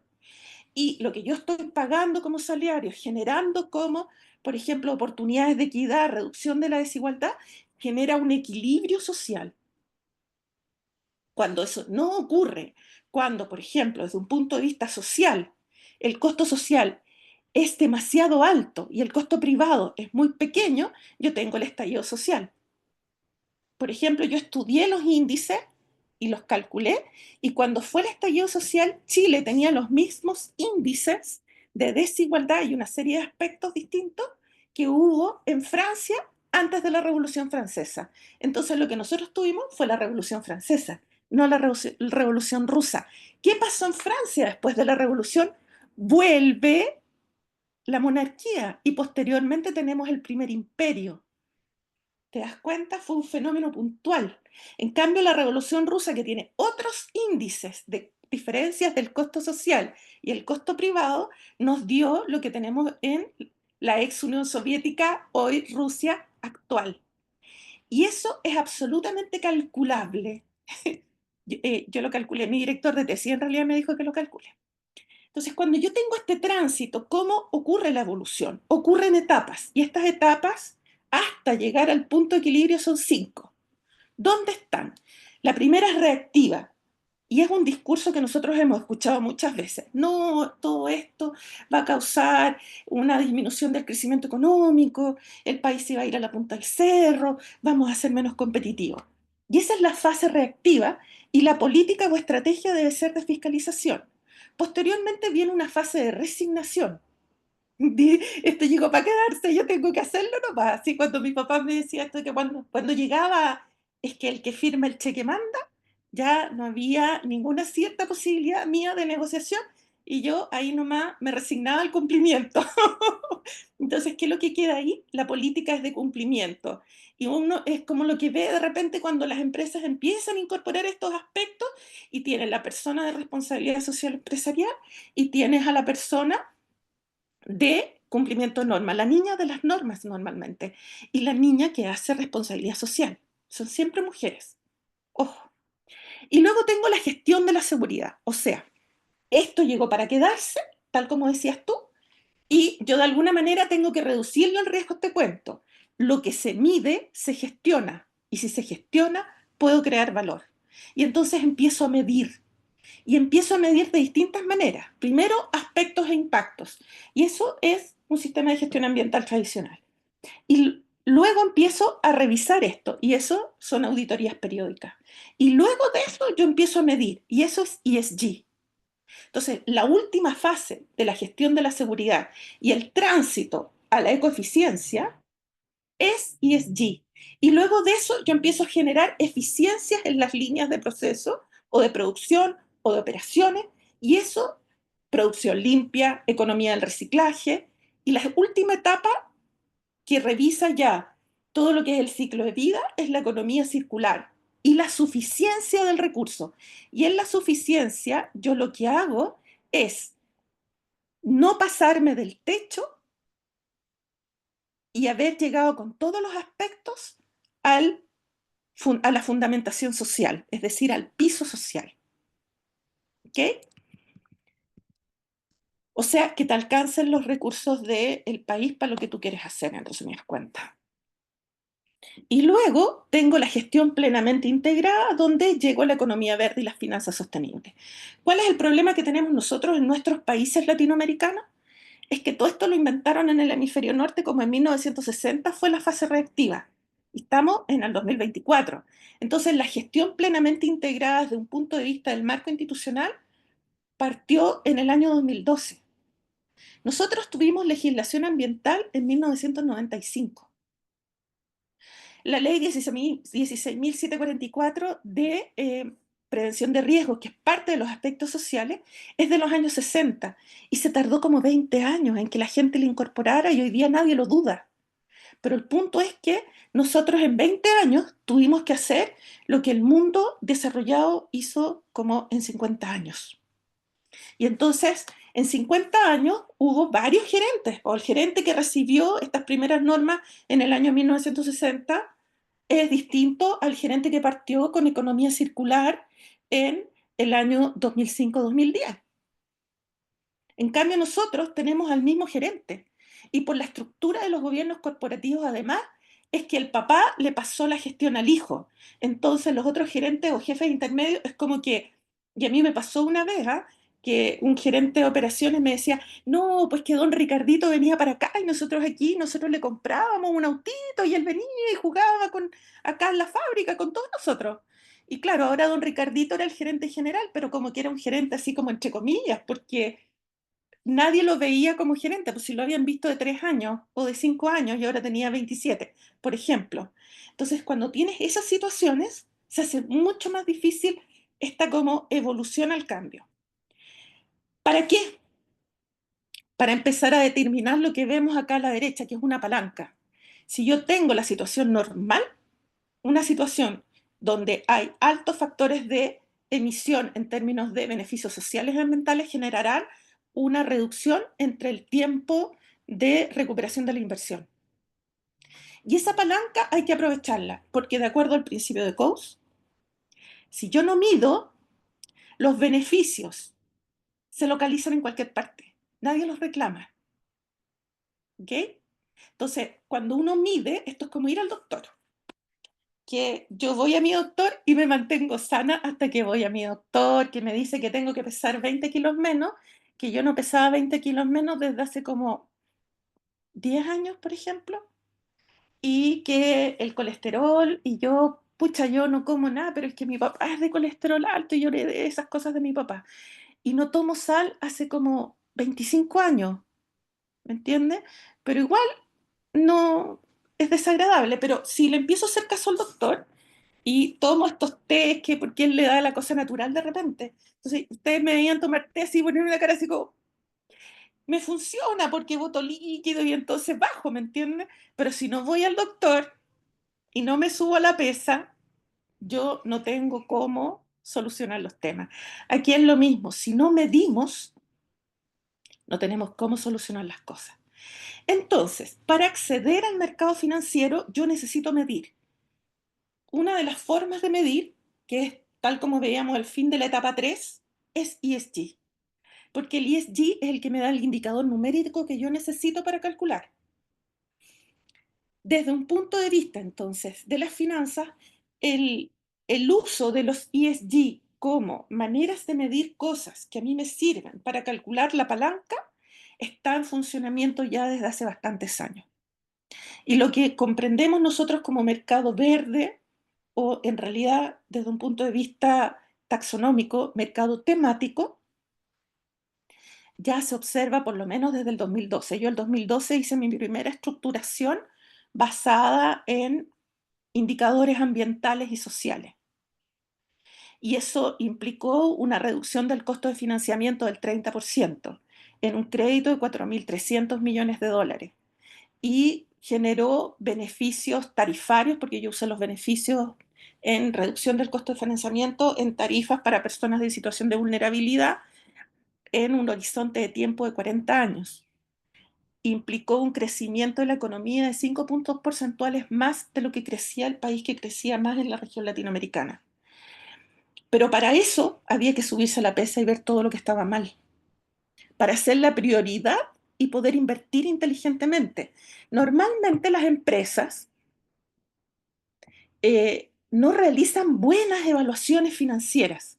Y entonces se busca mejorar los indicadores de rentabilidad para que el directorio apruebe la inversión. O sea, no vamos a recuperar la inversión en 3 años y vamos a tener una TIR del 25% o del 40%, pero nadie ve las razones de eficiencia. Y en este caso, cuando yo hablo de ESG y cómo lo rentabilizo, yo tengo que ver las relaciones de eficiencia. ¿Qué tan eficiente es poner la plata ahí? Y mi papá, cuando yo era chica, además de decirme que el que firma el cheque manda, me acuerdo cuando yo, más grande ya, tuve mis ahorros pues, de toda la vida. Entonces yo decidí invertir. Tendría yo unos 17 años. Y mi papá me explicó que tener plata es como tener un auto e irse al mall. Entonces me decía, cuando usted va al mall y vamos en auto, imagínese llegáramos al mall y todos los estacionamientos estuvieran vacíos. Y el objetivo entonces es estacionarse. Pero uno no se estaciona en cualquier parte. Uno trata de estacionarse en un lugar que a uno le preste algún beneficio adicional. O sea, me decía, si vamos a Falabella, vamos a tratar de estacionarnos para un lado, que sea el lado que nos queda más cerca de Falabella. O si vamos a un restaurante, nos vamos a quedar en el lado que queda más cerca de los restaurantes. Eso son las razones de eficiencia. Ceteris paribus, cualquier inversión que me rente lo mismo, yo tengo que llegar al equilibrio con los otros aspectos. Y ahí es donde llego a algo sostenible, porque estoy agregando tributos a esa inversión, a una misma razón de rentabilidad, pero de eficiencia, que son indicadores un poquito más complicados. Y yo me acuerdo que mis compañeros del magíster de finanzas me decían, Lorena, ¿y a ti no te dan susto esas ecuaciones? ¿Tú las cacháis? Y yo, sí, sí las cacho. Entonces, cuando yo tengo un estado financiero ahora, ¿dónde entran las inversiones sostenibles? ¿Dónde entra que yo le bajé el olor a la laguna de estabilización de los chanchos? De acuerdo a las normas internacionales de información financiera, que son los principios contables que a nosotros nos rigen desde el año 2010, se crea en la IFRIC 1, que se llama, o la norma número 1 de esas normas contables, la figura de los pasivos sostenibles y, por tanto, en un principio contable, la figura de los activos sostenibles. Luego, cuando yo evito los olores de esa laguna, yo tengo que colocarlo en el estado financiero. Pero igual que cuando yo voy al doctor y el doctor dice que tengo que bajar 10 kilos, que no los voy a bajar nunca ya a esta altura del partido, eso sale de algún lado. ¿Dónde sale? Yo en mi estado financiero tengo por un lado los activos, lo que tiene la empresa, y por otro lado tengo a la derecha cómo financio eso. ¿Y cómo lo financio? Con deuda, que son los pasivos, o con patrimonio, que es la plata del dueño. Pero ¿qué pasa cuando uno va a sacar el permiso de circulación? Y te dicen, señora, tiene un parte empadronado de mal estacionado en Santiago, que eso siempre me pasa a mí. ¿De dónde sale esa plata? Que yo no tenía idea que debía esa plata. Sale de mi bolsillo, sale del patrimonio, sale de la plata de los dueños. Entonces, ¿qué ocurre? La administración normalmente se ocupa de lo que tiene la empresa, que son los activos. Y el único que se preocupa del lado derecho, que es administrar los pasivos y la plata de los dueños, es el gerente de finanzas. Y ese no tiene bono. A los financieros nos dan bonos si bajamos la tasa de interés y cuestiones así, pero no nos dan bonos si bajamos los costos, porque los costos están del lado de los activos. Entonces, ¿qué ocurre? Cuando aparecen estas cosas, se comen la plata de los dueños y la empresa baja de valor. Pero como es una deuda, yo puedo generar cosas que van a crear activos ambientales y sociales y colocarlas en los valores de la empresa. Entonces, imagínense ustedes que tienen una empresa y o ustedes mismos en la casa, cuando a uno le dicen, ¿qué prefieres? ¿Encontrar el amor de tu vida? ¿O tener una tarjeta de crédito ilimitada, Visa, American Express o Mastercard? ¿Qué escogerías? ¿Mastercard, Visa o American Express? Aquí imagínate que a la empresa le dieron una tarjeta de crédito American Express, ilimitada, donde nunca vas a tener que pagar. ¿Tú la aceptarías? ¿Aceptarías un crédito ilimitado? donde no sabes cuál es la tasa de interés y cuándo es el vencimiento, y eso hizo la sociedad y el medio ambiente con la empresa. Y en algún minuto llega el momento de pagar o de medir y reestructurar. Y reestructuras tu deuda y generas activos ambientales y sociales monetizados. El punto es que, tal como dice Coase, si tú no mediste cuál era el impacto, no puedes saber cuáles son los beneficios y no te los puedes atribuir. Y ocurre que en estos casos pasa, por lo menos en Chile, el dilema del prisionero. O sea, si tú tomas a dos tipos presos porque estaban robando, si ninguno de los dos confiesa, los dos se van para afuera. Si aquí nadie declara, los que están haciéndolo bien no obtienen beneficio y los que están haciéndolo mal no obtienen ningún castigo. ¿Cómo se desglosa esto? Y aquí vienen los indicadores que nos decía Claudia. Tenemos pasivos, deudas de corto y largo plazo. ¿Qué es lo que es una deuda de corto plazo, por ejemplo, ambiental? La huella ecológica, la huella de carbono, el manejo del agua. ¿Qué es una huella de corto plazo social? Los proveedores, las cadenas de suministro. ¿Ok? ¿Qué es lo que es un pasivo contingente o de largo plazo? Manejos de pesticidas, de residuos peligrosos, contaminación del suelo, enfermedades como el cáncer. Por ejemplo, en el dictamen de la Corte Suprema contra la compañía minera, la acusaban de la cosa esta del agua. Lo que dice el dictamen es que la empresa tiene que devolverle el agua al pueblo y que los casos de cáncer que sean atribuibles a los relaves son de responsabilidad de la empresa. Y ese es un pasivo social. ¿Cuándo termina ese pasivo social? Cuando la empresa presenta el plan de reestructuración, es decir, desmantelamiento, descontaminación de esos tranques de relave. Lo que no quiere decir que el tranque deje de existir, solo quiere decir que yo presento la etapa de abandono de esos tranques. Y ahí se extingue la obligación legal y se extingue la deuda. ¿Ok? ¿Cuál es otro de los aspectos que se involucran acá?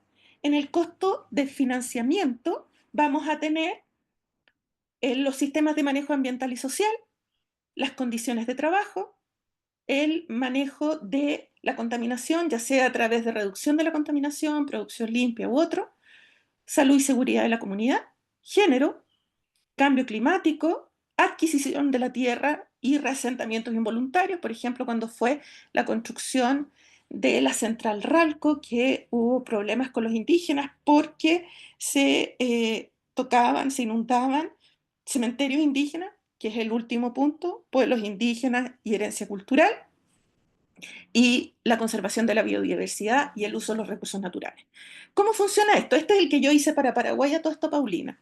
Entonces, yo tengo el proyecto. Primero, reviso las salvaguardas. ¿Las salvaguardas qué me dicen a mí? El principio de no hacer daño. A partir del principio de no hacer daño, yo doy una clasificación socioambiental a esa inversión. Si la clasificación es B o C, que aunque no crean aquí, la A es la mala, porque uno piensa que A es como mejor nota que B o que C, pero acá la nota mejor es la C. Entonces, si es B o C, sigo la evaluación. Si es A, lo siento, tiene que mejorar, vuelva, se repitió curso. Reviso después los aspectos de riesgos y atributos ambientales y sociales, el riesgo financiero tradicional y la monetización de activos a través de los sistemas de monitoreo, por ejemplo, el que tú tienes en ESG. Y luego veo los aspectos técnicos, los riesgos de despacho de los activos ambientales y sociales, porque normalmente entran en el financiamiento a través de las garantías del crédito. Y luego las priorizaciones de inversión. Y aquí tú puedes entrar a priorizar, tú puedes tener un proyecto de paneles solares que sea clasificado A y un proyecto de paneles solares que sea clasificado C. ¿Te fijas? Y luego de eso defino mi financiamiento. Entonces, ¿cómo voy a ir yo generando esto? Primero, entonces, las salvaguardas. ¿Cuántas son las salvaguardas? Las salvaguardas, bueno, yo las puedo desglosar en distintos puntos. Estas son las que normalmente usa el Banco Mundial. Yo hice la conjunción del Banco Mundial, Naciones Unidas y el Fondo Verde del Clima, que es como el más exigente de los fondos asociados a financiamientos ambientales o sociales o de agua, etc. Entonces, esto es súper simple, porque para hacer esto a un financiero así, a mí me dan una semana. Entonces yo no alcanzo a revisar así millones de cosas. No alcanzo ni a viajar a veces al país, tengo que hacerlo así con lo que me mandan. Entonces, los primeros 5, si están dos malos en las primeras 5, tú eres B. Si están dos malos en los segundos 5, también eres B, pero son distintos riesgos. Si tienes todas buenas, eres C. Y si tienes más de dos malas, eres A. ¿Cuáles son las clasificaciones que tengo? 1, 2, 3, 4. A es 4, B puede ser 2 o 3, en función de si tenéis malas arriba o abajo, y C es todas buenas, y esa es 1. Entonces, si ya lo clasifiqué de B o C, sigo para adelante. Atributos de activos sociales ambientales, riesgo y monetización.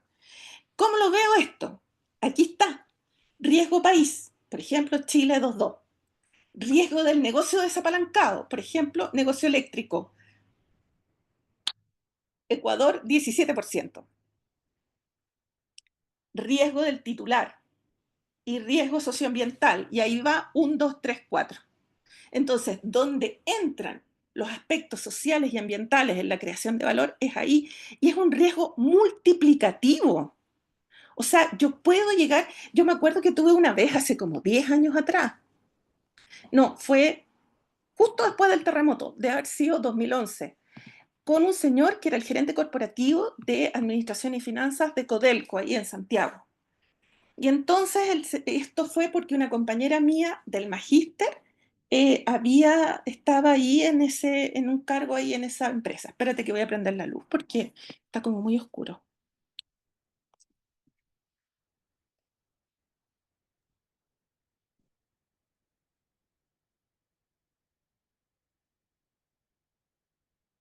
Y entonces el señor como que no creía mucho la cosa y no le quería pasar presupuesto para que ella hiciera unas ciertas mediciones que necesitaba y quería contratar estudiantes en práctica.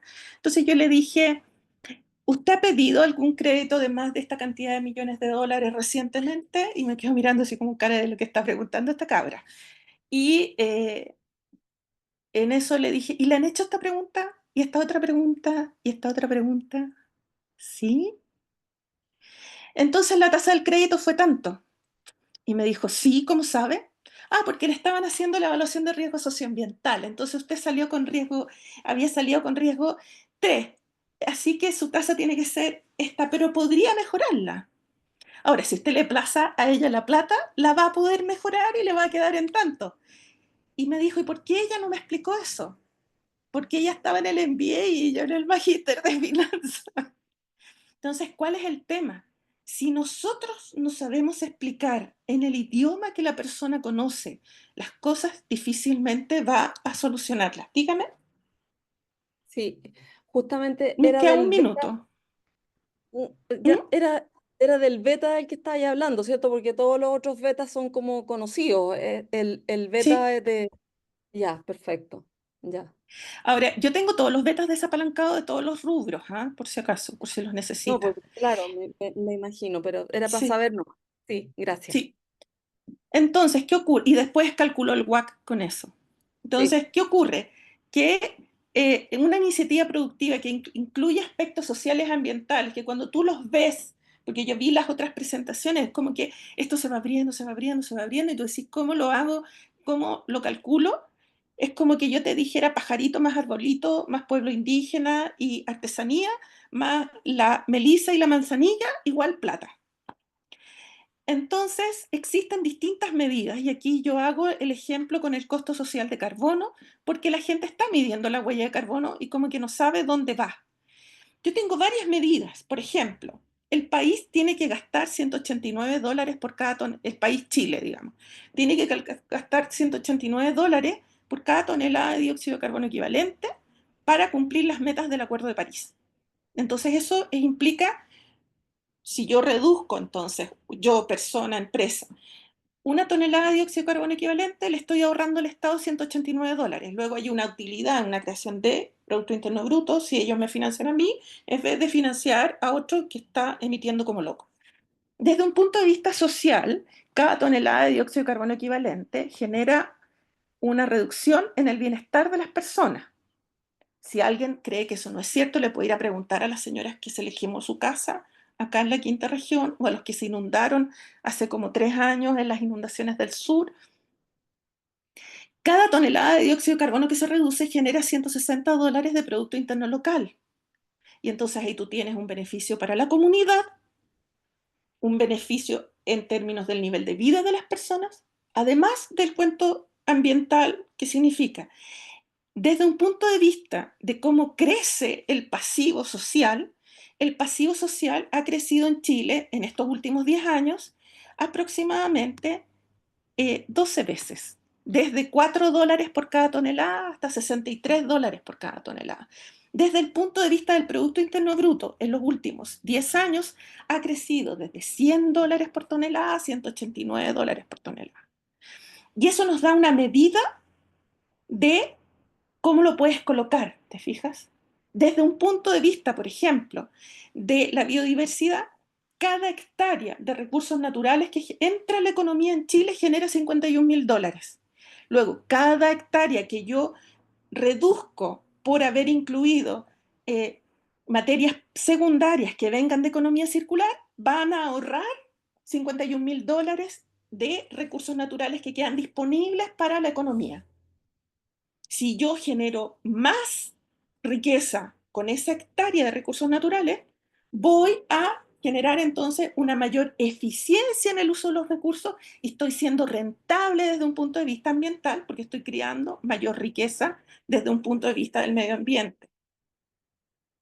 Ahora, ¿qué casos de éxito y no tanto? A mí me tocó estar en el Congreso de Chile ayudando a la Comisión de Medio Ambiente en la ley REP.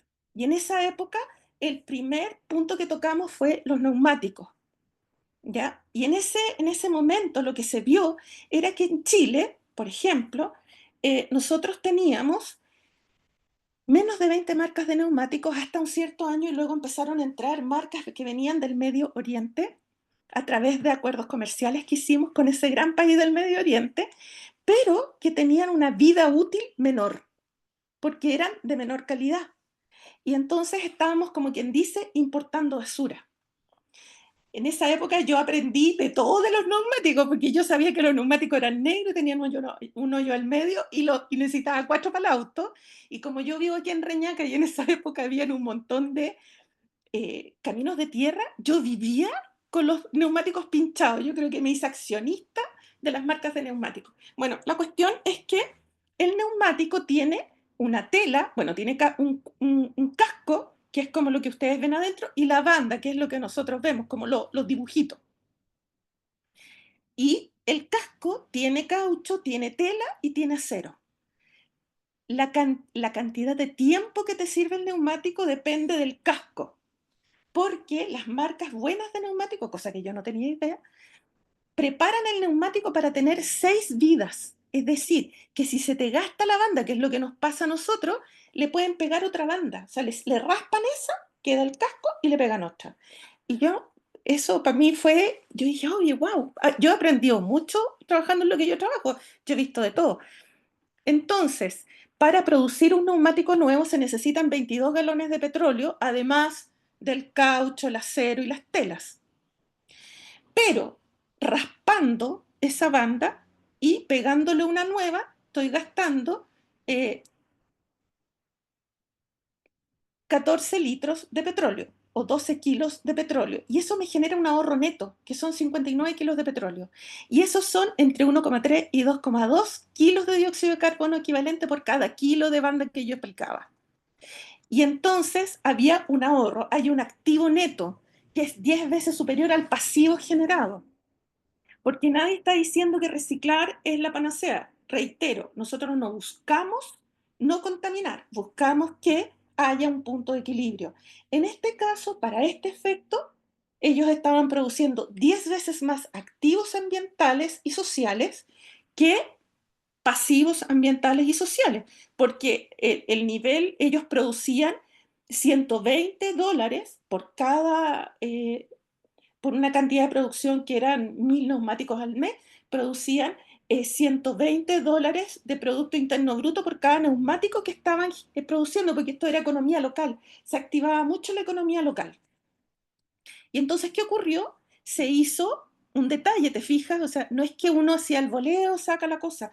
Yo como hago clases en la universidad me conseguí 10 estudiantes de ingeniería en práctica que los puse al lado de cada máquina, así como una semana, para que midieran cosas, para poder llegar a eso que les decía yo, estos en este caso 5,29 kilos de CO2 equivalente por cada neumático de 17,5 pulgadas de diámetro.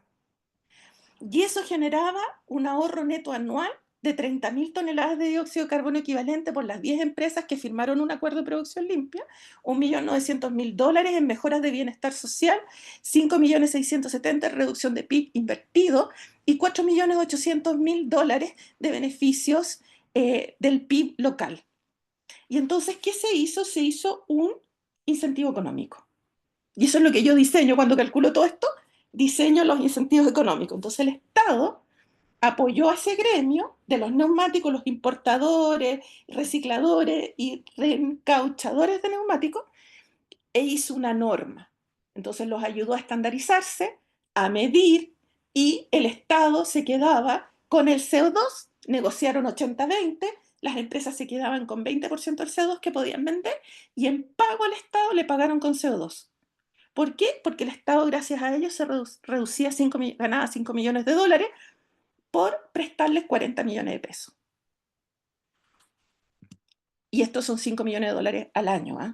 Entonces, ¿qué vemos? Si tenemos una empresa, no todo es perfecto. Yo encontré esta empresa que era la empresa Inditex de la matriz de materialidad Paulina. Tú tienes esto y tú ves que la empresa lo está haciendo bien. Pero ¿qué pasa? Cuando uno parte con esto, nosotros partimos y generamos una matriz de materialidad para la empresa. Pero la empresa no es solo ella sola, y eso es lo que te decía Coase. La empresa está en un entorno. Cuando la empresa parte, tiene que generar esta cooperación, que es la estrategia final que se genera cuando estoy ya en una fase sostenible, que es como quien dice el desarrollo de los proveedores y las cadenas de suministro y de logística. ¿Por qué? Porque efectivamente hasta el día de hoy, desde el 2011 hasta el 2023, tenemos una serie de escándalos que pese a que la empresa en sí misma no lo está haciendo mal, lo está haciendo bien. De repente no tiene el vínculo social bien desarrollado porque resulta que no se dio cuenta que el algodón venía de algodón cultivado en un estado en que estaba prohibido la deforestación y había ocurrido cambio de uso de suelo. O encontraron que los proveedores de ciertos productos tenían mano de obra esclava. O encontraron que 800.000 toneladas provenían de empresas textiles que no estaban autorizadas, o una de las fábricas que entregaba productos a la empresa había tenido un incendio y por las malas condiciones laborales se murió las personas. Entonces, ¿cómo funciona esto? Cuando tú ya partes y ya te diste cuenta que habían los pasivos ambientales y sociales y los activos ambientales y sociales, tienes que dividir tu ciclo de vida. Desde un punto de vista financiero, yo lo pongo así en verde y rojo, siendo rojo que hay pasivos y verdes que hay activos. Salí de la línea roja y tengo que empezar, como en un Lego, a tomar los pedacitos y decir, mira, yo acá tengo un proveedor que está con malas condiciones, ¿existe otro que tenga buenas condiciones? Ojo, a este gallo no le compramos, o ojo, lo ayudamos. Porque si hay algo que yo aprendí cuando partí trabajando, me tocó hacer mucho terreno y trabajé con compañía tecnoindustrial, FENSA Madame Sasomela, Sigdo Coppers. Y me acuerdo que uno de los señores del directorio que venía de la empresa como de 1955, me dijo, señora, pero esto no será como cuando cambiamos los álabes de la lavadora redondita.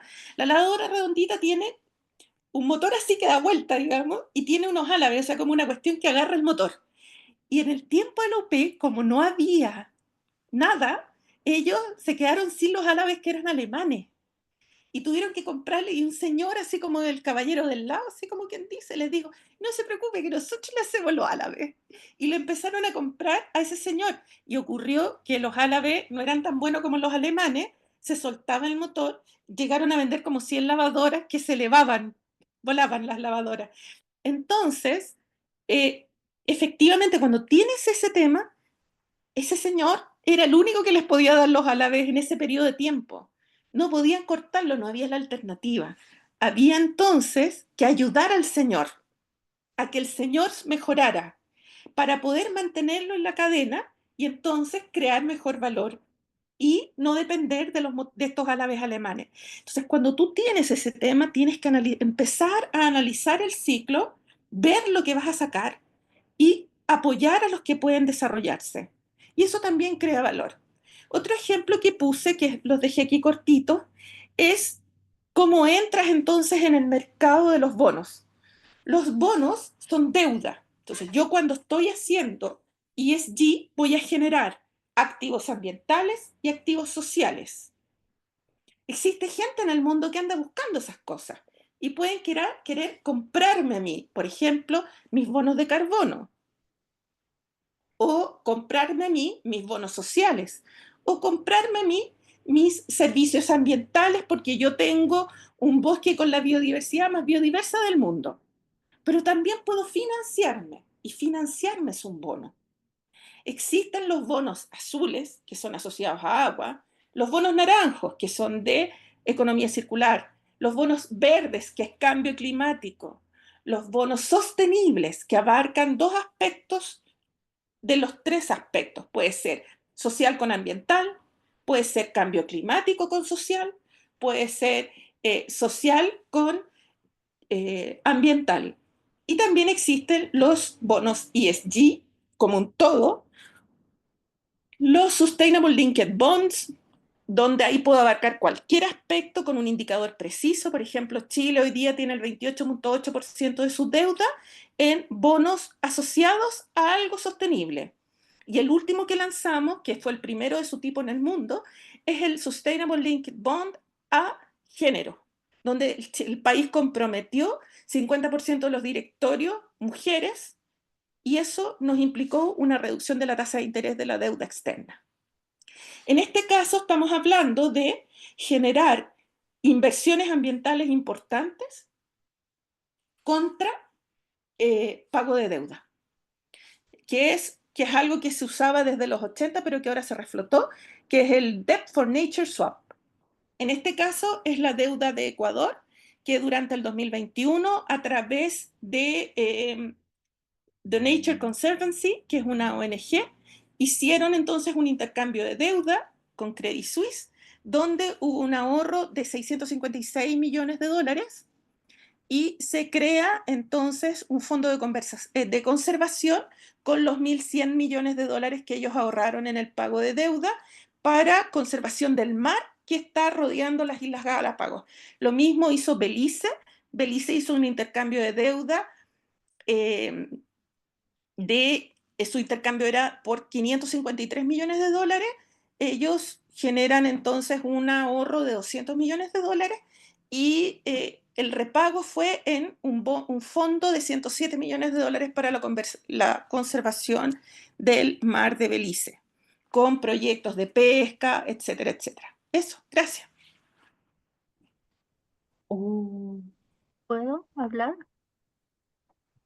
No, es que, Lore, yo me doy cuenta el mundo infinito en el cual estamos navegando. Cuando dijiste este océano de conceptos de que el ESG o que la 461 es así, es como la punta del Uh -huh. iceberg para entender todo eso que tú nos vas mostrando, las compensaciones, como dijiste, las monetizaciones, la incorporación de esto en los balances de la empresa, ¿cierto? En el cómo tradear también después estos instrumentos financieros en base a más allá de solo medir. Entonces, eso nos genera a nosotros una tremenda responsabilidad de estar atentos a esos conceptos, a entenderlos, a tener estas conversaciones con la gente de finanzas experta como tú, a que son tendencias que se están instalando y que ya están adentro de Es que esto no va a parar. Piensa que el tercer trimestre, disculpa, del 2024 entró en vigencia en la Unión Europea el ajuste en frontera de carbono. El carbono nosotros lo teníamos que empezar a medir por la 461 incorporándolo al estado financiero. Ujú, Ahora tenemos que, la 461 se modificó y ahora es 507, 508, algo así. Y 519. sí, tiene que incorporar la NIF S1 y S2, que es sustentabilidad y clima. Chile adicionalmente reglamentó el artículo sexto. Nosotros vamos a poder certificar el carbono acá en el Ministerio del Ambiente, ya no vamos a tener que ir al mundo mundial y vamos a poder empezar a generar intercambios, o sea, ventas de carbono en el mercado ujú, local, en la bolsa de comercio, igual que lo hace México. Entonces, ujú. hoy día, si la empresa quiere cambiar la ducha, que era con gas, así como quien dice, y la cambiamos por duchas con paneles solares, o queremos hacer el reciclaje de los residuos, o queremos hacer otra cosa, podemos generar cuánto realmente hacer la priorización y cuánto eso está aportando en valor a la empresa, en valor económico, en valor social, en valor ambiental, y eso monetizado en términos de lucas. Mm, fantástico. Creo que va a dar un aplauso. Es que así como que te lo puedo dar así como en mano, mira, ahí están mis manos, porque Así eh, también, pues. es un, es un privilegio poder contar con todo tu conocimiento, con los avances, que tienes una carrera preciosa además, porque vienes de una disciplina de ciencia, entonces terminaste especializándote en finanzas y en medio ambiente. Nosotras somos full también sensibles a lo que son temas de género, lo que nos acabas de contar de esto, de cómo Chile pudo monetizar, ¿cierto? Eh, Esta ley también que viene con cierto más mujeres en los directorios y poder ahí también tener un espacio en rating ahí. Todo eso para nosotros es un mundo que nos damos cuenta que hay que, mira, por último, entenderlo, Lore, saber por dónde van los caminos y tener espacio y acceso a eso. Así que te lo agradezco que nos abras a mí me abres el cerebro con eso, así es que también te lo agradezco. Pauli, ¿tú Mira, quieres y decir hay algo? que, sí, Yo te quería, a ver, primero felicitarte de verdad porque, a ver, yo que algo cacho de esta cuestión, no es que sea experta que, ni mucho menos, pero hay mucha terminología que se me hace conocida, encuentro que es espectacular lo que tu aporte, maravilloso. Lo que sí quería, que la verdad que fue bien comentado aquí cuando se emitió el bono que tenía que ver con linkeado el bono al Gender Equality, ¿Mm? fue bien, digamos, como gente a favor y en contra. ¿Por qué? Porque en el fondo tú dices, ¿sabes qué? O sea, todos sabemos que si no cumple, la tasa de interés aumenta. O sea, la cuestión no es ¿Mm? gratis. O sea, no solamente ganar, sino que si de repente no lo cumple, la tasa de interés aumenta. O sea, tiene sus consecuencias si tú realmente no lo cumples. Y de repente uno piensa, ese tipo de cosas, digamos, o de acciones, tienen mucho que ver con el privado, ¿ya? Entonces uno dice de repente, oye, pucha, ¿qué pasa si pasan cosas de repente que no se pueden lograr y todo el país tiene que pagarlo? ¿Te fijas? Entonces, también está esa como especie como de mirada hacia eso. Yo no te digo que sea bueno o malo, pero creo que sí, de repente tienen que haber condiciones que sean como más favorables para que tú te des cuenta que sabes que si eso va realmente, puede ser porque a lo mejor hay muchas probabilidades de que no sea. Ese es de repente como no sé, la reflexión que uno hace. ¿Te fijas?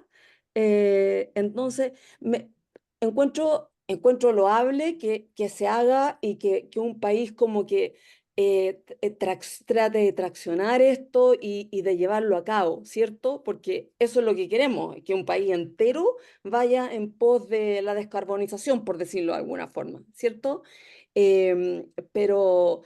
Pero por eso de repente es como más fácil los bonos cuando están linkeados a algo, pero es de una empresa privada, porque es la empresa que paga o no un mayor costo si es que no lo cumplió. Que Ujú. eh, es una reflexión más que nada, ¿te fijas? Que, que Mm. por eso te digo, pues, que se cuestionó acá. Mira, a mí me tocó ver el primer bono que hizo Chile. Fue en el gobierno del señor Piñera, era el ministro Larraín en esa época, estaba a cargo de eso. yo en esa época hice un modelo que fui como sembrando el bono. Yo hice otro modelo, ellos después ahora tiraron este, pero los que se hicieron anteriormente a este era el modelo que yo dejé, que es, yo voy sembrando el bono. En ese momento eh, era el 2019 y iba a ser la COP en Chile y no tenían mucho hecho, y como siempre ocurre, yo fui como la tercera que llamaron después de que los otros dos les habían pagado más plata de lo que me pagaron a mí finalmente y que no lograron hacer lo que había que hacer. Entonces lo que hice yo fue hacer un bono asociado al indicador más importante que tenía Chile, que es la energía, ¿no? Que es nuestra Claro. huella de carbono, 78%. Eso, el Fondo Verde del Clima, que son las platas de Naciones Unidas finalmente, nos dieron 7 millones de dólares. Luego el BID nos dio 100 y las 200, o el BID 200 y la CAF 100, y con esos 300 millones de dólares salimos al mercado y levantamos 1.750 tasa cero. Entonces, eso yo lo diversifiqué en créditos para el crédito verde de Corfo, para pequeña y mediana empresa, para que pudieran hacer una reconversión, fija, y el crédito verde Banco Estado. O sea, hice otros que no los han implementado todavía. El año pasado tiraron el tercer instrumento financiero.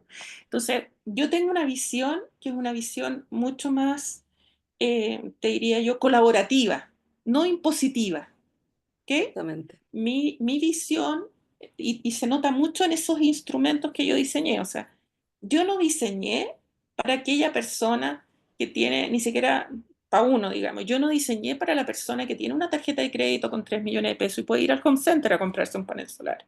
Yo diseñé para las personas que estaban arriba de la vivienda social, porque el Estado se tiene que encargar de la vivienda social, y abajo de la BC1, ese rango, que era el 60% del mercado del mercado inmobiliario y un porcentaje mucho mayor de las empresas, con incentivos económicos asociados al carbono y al índice de desarrollo humano de las personas, en el caso de las viviendas y en el caso de las empresas solamente vinculado a carbono y eficiencia energética.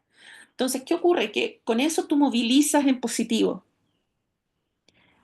Yo soy mujer.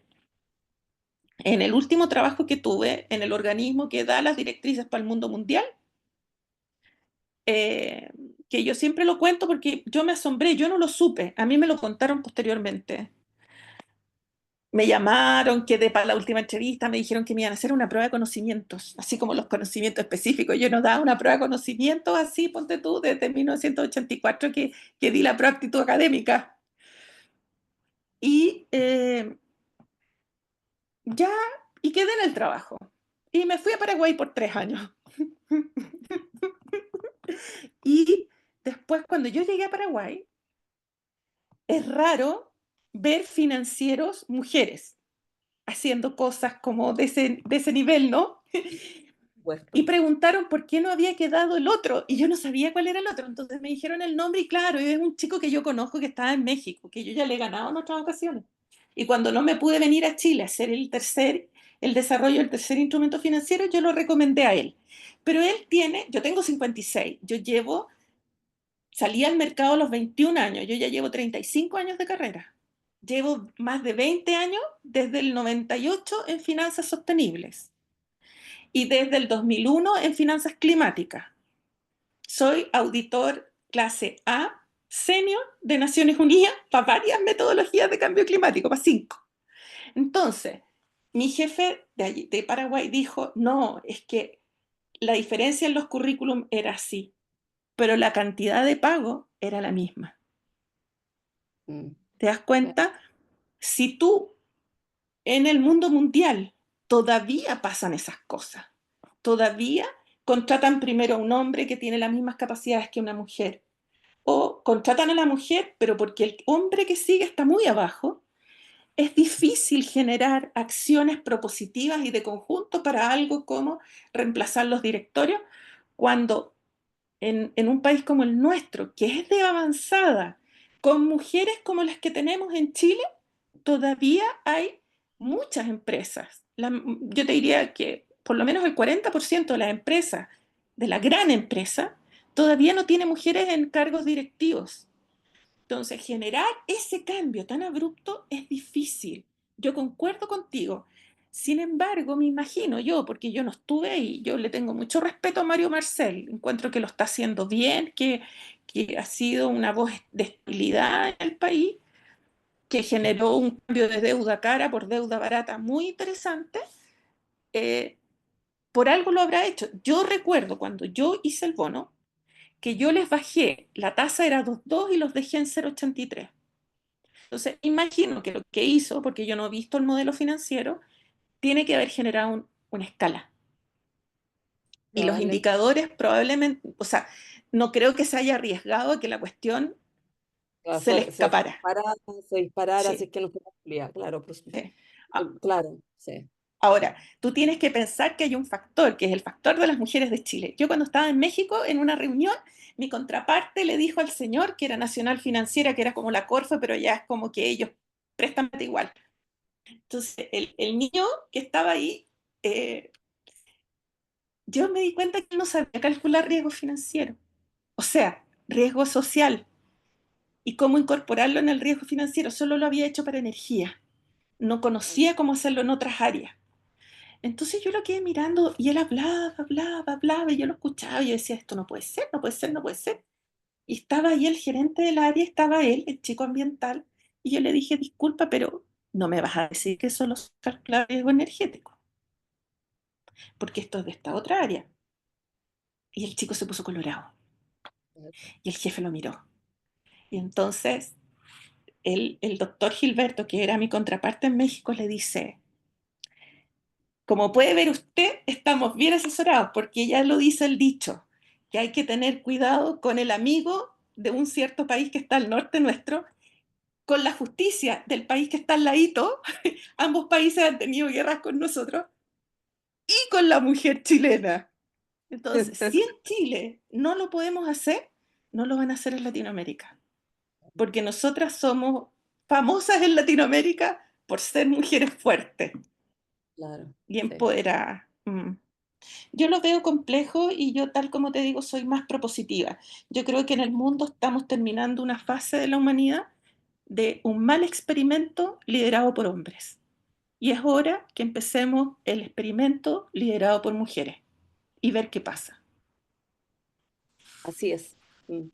Bonita Bueno, frase. linda frase y pucha, todo que ver con red, madama. Así es Sí, que, está bien. Oye, ¿cierto? ya, pues.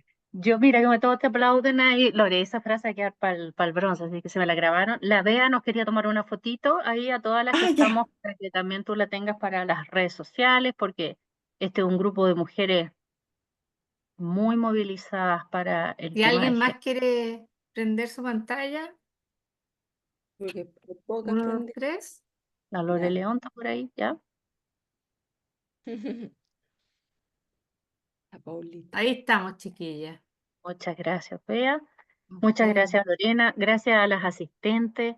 Se dieron cuenta que es un mundazo y contamos con el privilegio de tener a la Lorena tan preparada y experta y especialista en estos temas. Me doy cuenta, me viene mi síndrome del impostor, obviamente, pero ahí estoy porque con los talentos de cada una son todos los que suman, ¿cierto? Y eso es lo bonito, de, como dijiste, de este liderazgo femenino en que todas podemos aportar desde las miradas distintas y nos respetamos en eso. Te agradezco, Lore, ha sido una joya encontrarte.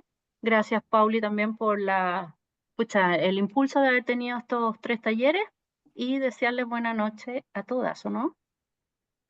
Sí, sí. Nos Gracias. vemos en la próxima. Gracias. Igual, súper agradable haber hecho la charla. Muchas Muy gracias. No, bien. maravilloso, Lorena. Lorena, Excelente. Muchas muy gracias. buenas Chao, gracias. chao. Lorena, Chao, muchas gracias. gracias. Chao, Chao, chao, cuídense, que gracias. estén bien. Claudia, Chao. Buenas gracias. noches. Chao, chao.